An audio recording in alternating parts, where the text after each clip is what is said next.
Good morning and welcome back, guys. Today we are back with another very important lecture. Myself, Dr. Gibran Ahmed, presents to you Simply Pathology, and today we are back with another very important lecture.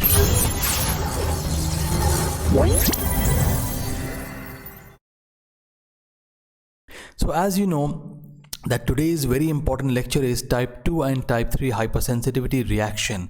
We have already discussed the hypersensitivity reactions in general, and now I am going to discuss these topics in details. Okay, so hope you're enjoying the lectures on immune system, and without wasting any more time, let us start. So this is the type 2 hypersensitivity reaction. So as you have seen, I have already mentioned antibody mediated. Okay, so what is the importance of this? Means the type 2 hypersensitivity reaction is mediated by antibodies. Okay, so here what will happen here, the antibodies are binding with the antigens which are present either on the surface of the cells or which are present in the extracellular matrix. So this will lead to destruction of those cells, okay, or it is going to cause inflammation. Okay, so they are going to either destroy the cells or they are going to trigger inflammation in the extracellular matrix, or they can also interfere with the normal functioning. So the mechanism of type 2 hypersensitivity can be divided into three main parts. Number one is opsonization and phagocytosis, then there is complement and Fc receptor mediated inflammation, and then there is antibody mediated cellular dysfunction. So this is your first mechanism of type 2 or antibody mediated hypersensitivity reaction. So what do you see over here? So here is a basic cell that has been opsonized, okay, and this is a phagocyte. Phagocyte means a neutrophil or a macrophage. So here is a cell that has been opsonized. Opsonized means that is they are marked. Okay, so they are opsonized by means of an antibody that is shown in green. Okay, and once they are opsonized, okay, the Fc tail of these antibodies are recognized by the Fc receptor present on the phagocyte, and once they are recognized, this will lead to phagocytosis. Similarly, these antibodies also lead to complement activation, leading to the production of another opsonin, that is C3b, and this C3b, when bound to the surface of the opsonized cell, can be recognized by the C3b receptor present on the surface of phagocyte, and ultimately this will lead to phagocytosis, leading to destruction of that particular cell. So this is number one mechanism. Okay, so here we see opsonization and phagocytosis. Now there are certain extra points about opsonization and phagocytosis, like the complement activation is also leading to the formation of something called as membrane attack complex, and this membrane attack complex, okay, when it comes close to a cell, it actually drills hole. As you can see by the arrow, it is drilling hole and disrupting the membrane integrity of these cells, leading to influx of water inside these cells and leading to osmotic cell lysis. Now this mechanism is effective in cells with a very thin cell wall, for example Neisseria. Okay, another important point under this is ADCC. So this is antibody dependent cell cytotoxicity. It is another way by which antibody mediated destruction of the cells may occur. So the mechanism is very similar to opsonization, except that here instead of the phagocyte, means the neutrophil and macrophage, we are having natural killer cell. Okay, and over here there is no phagocytosis. Okay, there is direct killing. So the cells which are coated with IgG antibody, they are killed by natural killer cells mainly, and the macrophages via binding to the target by the receptors for the Fc fragment of IgG. Now here there is cell lysis but without phagocytosis. So remember, the contribution of ADCC to hypersensitivity reaction is quite uncertain. Okay, now the basic important examples, okay, the clinical examples of opsonization and phagocytosis, what are those? They are transfusion reactions, hemolytic disease of newborn, as you know, erythroblastosis fetalis. Here the IgG antibody crosses the placenta and causes destruction. Then there is autoimmune hemolytic anemia, agranulocytosis, as well as thrombocytopenia. Now there are certain drug reactions in which the drugs are acting as a hapten. Hapten means as an antigen. So what happens, the drug, it combines with certain proteins which are present on the surface of the RBCs, and this drug protein complex is acting as an antigen and induces the formation of antibody. These antibody, they are directed against the drug protein complex, and in the process they are also destroying the RBCs. So these are the four very important examples of opsonization and phagocytosis, and they are also examples of type 2 hypersensitivity reaction. Now looking at the second important step, that is complement and FC receptor mediated inflammation. So what is happening over here? Here if you see closely, here it is also antibody mediated. Now the antibodies, instead of going and attaching to a cell, these go and attach to an extracellular matrix of basement membrane, and once they are attaching, they are going to attach with the FC receptor of the phagocytes. So this will lead to inflammation. Also they can cause complement activation, which is going to lead to the production of complement byproducts like C5a and C3, which you all know are anaphylatoxins, and they are also going to cause migration and chemotaxis of neutrophils and the macrophages. Ultimately what will happen? Ultimately these inflammatory cells, they are going to enter that extracellular matrix, they are going to release reactive oxygen species and the mediators of inflammation along with lysosomal enzymes, ultimately leading to inflammation and tissue injury. So if you see this step, yes, this is the second mechanism of type 2 hypersensitivity or antibody mediated hypersensitivity reaction, and here you can see the C3 and C5a, they can act as anaphylatoxins, increasing the vascular permeability. Now the basic examples of this type 2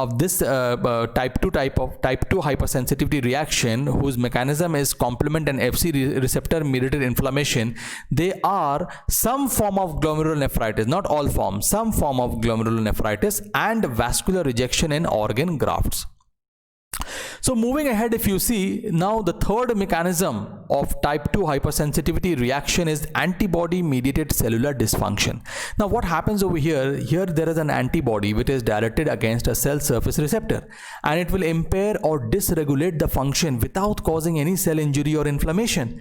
So what happens here? The antibody can either block the action, for example myasthenia gravis, or it can stimulate an action, for example in case of Graves' disease. Okay, if you did not understand, don't worry, we are having many depictions to make you understand. We have already discussed these points in the video lectures before, but I am going to repeat it again.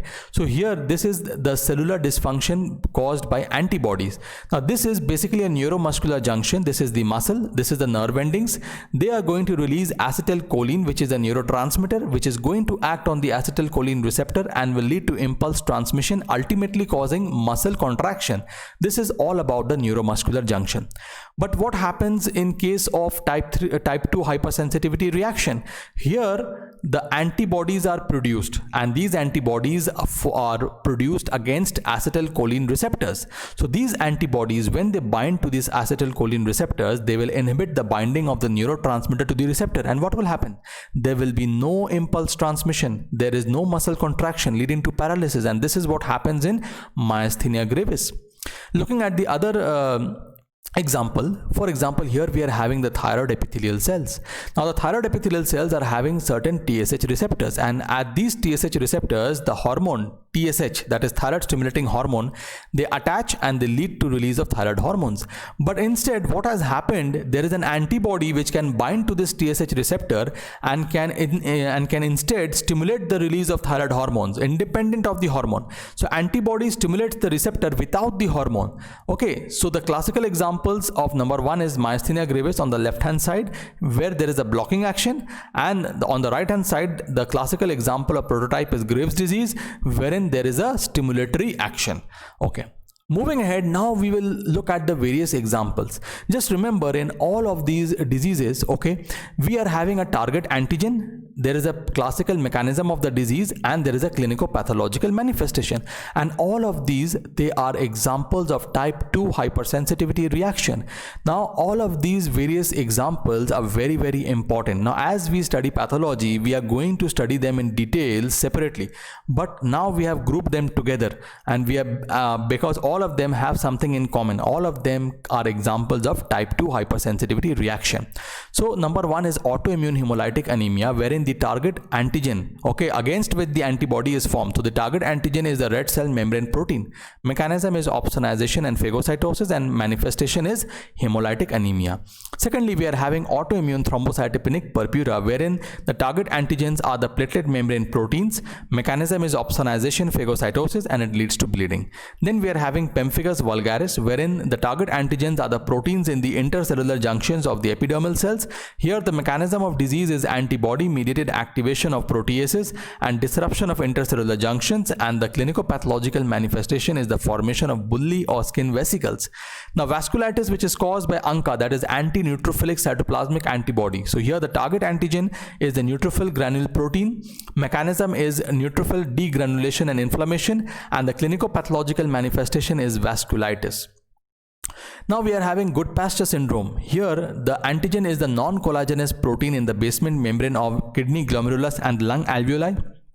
Mechanism is complement and FC receptor mediated inflammation, and basically the presentation is nephritis and lung hemorrhage.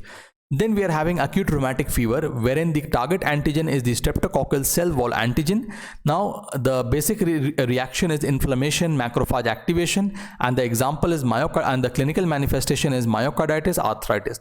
Now myasthenia gravis we have just read, wherein the target was acetylcholine receptor. Antibody inhibited acetylcholine binding, leading to muscle weakness and paralysis, as well as Graves' disease, as we saw, hyperthyroidism. Here the target antigen is TSH receptor. Antibody mediated stimulation of TSH receptors was there, which led to hyperthyroidism.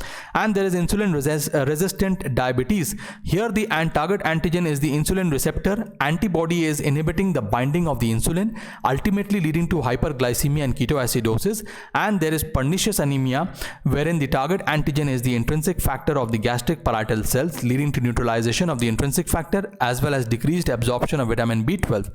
So there is an abnormal erythropoiesis and anemia. All these examples are very, very, very important. You have to know all these examples. Any of these examples can be asked as a question. Okay, now we come to type 3 hypersensitivity reaction. See what I have written: immune complex mediated. So what is an immune complex? Let us see. Okay, so here the antigen antibody complex is the immune complex. So this antigen antibody complex produces the tissue damage mainly by eliciting an inflammation at the sites of deposition. So this antigen antibody in the circulation, okay, this antigen can be either present in the circulation, or this antigen can be present deposited in some place.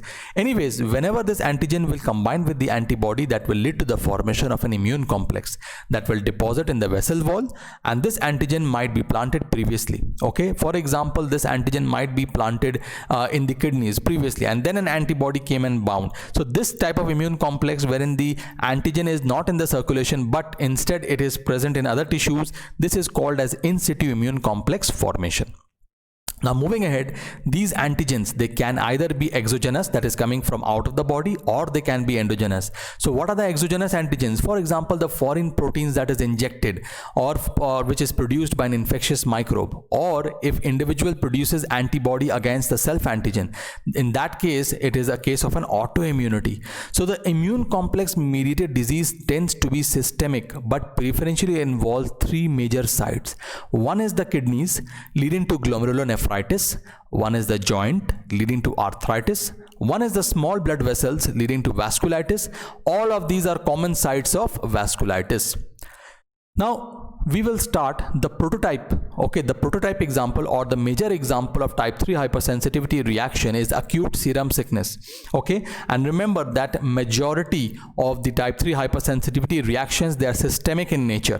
Now we are going to discuss how the immune complex forms and how the inflammation process occurs stepwise. Okay, so first there is a formation of an immune complex, wherein a protein antigen triggers an immune response in about a week's time that leads to antibody formation in the blood, ultimately causing antigen antibody complex formation in the circulation. So this is how it happens. So this is the immune complex formation. So this is basically a blood vessel which is lined by endothelium. Here is the antigen in the circulation, which is going to stimulate the B cells, which will differentiate into plasma cells and lead to antigen antibody immune complex. Okay, so this plasma cell is producing antibody, leading to antigen antibody immune complex. Now the second point is the deposition of immune complex. Now once the immune complex has been formed, they will deposit. How? So the circulating antigen antibody complex, they get deposited in various tissues, and remember that the complexes of the medium size which are formed in slight antigen excess, they are the most pathogenic. Now which are the organs, okay, where immune complex deposition occurs normally? So organs where the blood is filtering at a very high pressure, okay, to form other fluids like urine or synovial fluid, these are the sites where the immune complex will become concentrated and they tend to deposit. So what are these sites? At the level of the kidney, the blood is getting filtered at a very high pressure. At the level of our joints, okay, the synovial fluid again is formed under very high pressure. So all these places, the joints and the kidneys, they are the favorite site for immune complex deposition. Therefore the immune complex disease often affects the glomerulus and the joints. Now look, moving ahead, now see this immune complex deposition. This ultimately leads to the antigen antibody complex that is formed will lead to the activation of the complement, and once the complement is activated, you will know that they're going to recruit the inflammatory cells, mainly the neutrophils, which will release lysosomal enzymes as well as reactive oxygen species, leading to inflammation. Okay. Now the third important part is the inflammation and the tissue injury. So once deposited, so within 10 days after antigen exposure, there will be an acute inflammatory reaction, and this will lead to fever, urticaria, joint pains like arthralgias, lymph node enlargement, as well as proteinuria. So the resultant inflammatory lesions are, if they are involving the joints, they will lead to arthritis. If they involve the renal glomerulus, will lead to glomerulonephritis, and if they involve the blood vessels, will lead to vasculitis. So here, which is the complement fixing antibody? So the complement fixing antibodies are IgG and IgM, and the antibody which is binding to the leukocyte Fc receptor. So all of these, they induce pathological lesions of immune complex disease.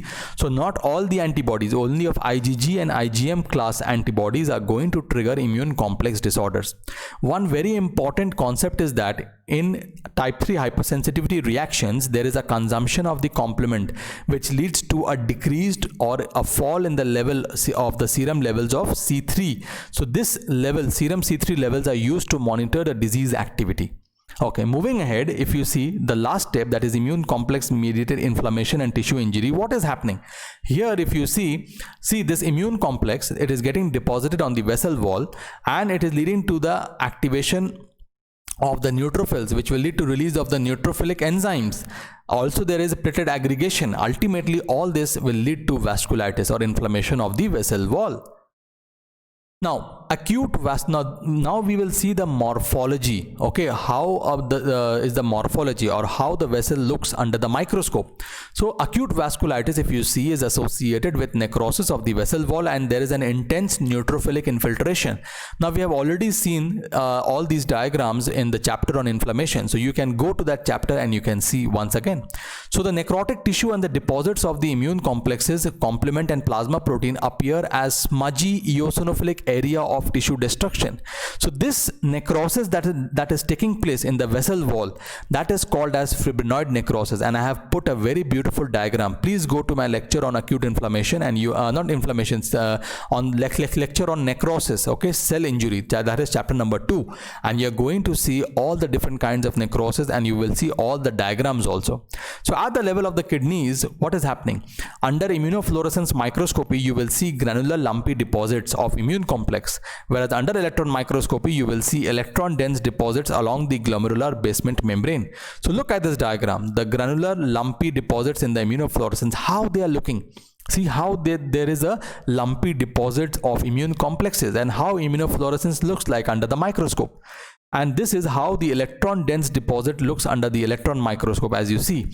Now the arrows, they point towards the areas where immune complex deposition has occurred. Okay, now moving ahead, now the serum sickness, or basically the type 3 hypersensitivity, they can be of two types, can be acute or it can be chronic. So if the disease occurs due to single large exposure to the antigen, will lead to an acute serum sickness, and the lesion tends to resolve as a result of catabolism of the immune complexes. If there is repeated exposure to an antigen, can lead to chronic serum sickness, that is SLE, and persistent antibody response to the autoantigens is there. Okay. Now, very important and very favorite question of examiners is the local immune complex disease, also called as Arthur's reaction. Remember, in real life, clinically, Arthur's reaction has not any clinical role. It is always experimentally induced. So it is characterized by a localized area of tissue necrosis, and it occurs due to immune complex vasculitis. Usually it is elicited in the skin. So what happens that this reaction was actually seen experimentally. Okay, so what happened that there is an animal, and that animal has been sensitized to an antigen. That means that animal has an antibody to that particular antigen. So now if you give an intracutaneous injection of the same antigen, that is going to induce large immune complex formation, which is formed locally, which will precipitate on the vessel walls, leading to fibrinoid necrosis and ultimately thrombosis. Okay, so this is all about the local immune complex disease, that is Arthur's reaction, which is experimentally induced. It is not systemic, it is local. Okay, so now we are going to see the different diseases, okay, and these are all the examples of type 3 hypersensitivity reaction. So we are having systemic lupus erythematosus. So the antigen involved are the nuclear antigen, and basically clinically presents as nephritis, arthritis and skin lesions. Then we are having post-streptococcal glomerulonephritis, wherein the antigens involved are the streptococcal cell wall antigens planted on the glomerular basement membrane, and this leads to nephritis. Again, we are having polyarteritis nodosa. Here the antigen involved is hepatitis B virus antigen, which leads to systemic vasculitis. Then we are having reactive arthritis. The antigen involved is the bacterial antigens, leading to acute arthritis. Then we are also having the serum sickness, wherein the antigen involved are the various proteins, and the clinicopathological manifestation is arthritis, vasculitis as well as nephritis. And we are having Arthur's reaction, which you will know is a local type 3 hypersensitivity reaction, which is experimentally induced. It leads to various foreign proteins are the antigens involved, and the basic clinical pathological manifestation is cutaneous vasculitis, means vasculitis which is at the local level. So thank you guys for watching my lecture. Please do subscribe and please do share with those in need, and in case you have any doubt, please don't forget to comment. And I have put up many MCQs with regard to acute inflammation, chronic inflammation as well as cell injury. Please go today and please do participate in all those MCQ tests, and you are also provided with the explanations for the same. So thank you very much guys. Stay tuned for further lectures. Thanks.